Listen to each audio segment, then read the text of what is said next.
Hi, I'm John, and I have an unusual weight loss story to share with you today. It's about how I lost over 70 pounds of fat not too long ago, and how I finally saw my abs for the first time in my life at the age of 40. How did I do it? Well, a lot of what really worked for me is stuff you probably won't read about in the magazines, and I bet it will work for you too. I'm not a naturally lean guy. In fact, I was downright obese for many, many years. And when I found out that it wasn't my fault, well, that was one of the best days of my life. I'm going to tell you my story because it's probably very similar to your own. It doesn't matter if you're a guy or a gal. Anyone who struggles with their weight and their waistline will relate to this story. And if you watch this entire video, which I promise you will not be online very long, I will do more than just tell you a story. I will give you the solution I discovered and use to this very day. Again, this video will not be up forever, so please watch it while you can.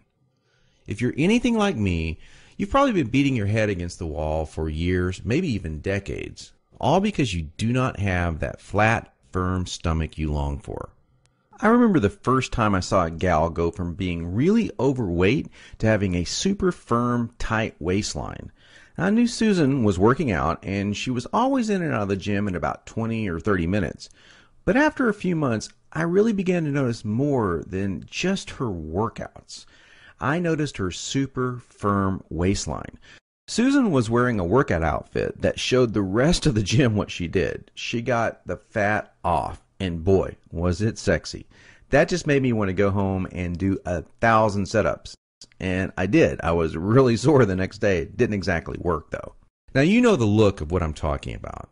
Hardly any fat around the waist, great lines of tasteful muscle tone where most people carry those rolls of flab. And when Susan tucked in her shirt, nothing hung over her belt. And that's not all. Here's what struck me as very strange. Susan never did setups. She never worked her abs in the gym. She was always working out, but I never once saw her do so much as even look at her abs.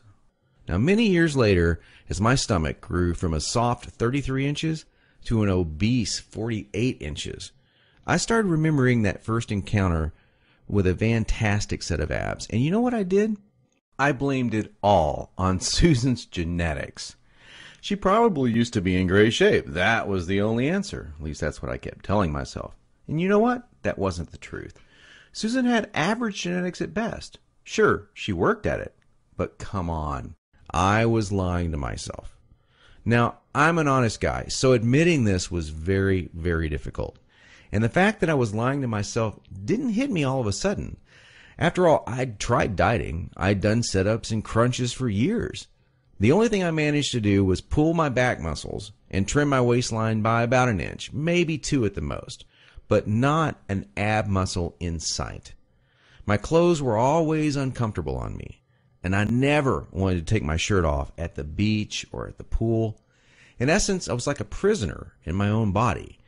My mind wanted something, at least that I believed, my body could never give me. Maybe this sounds like someone that you know.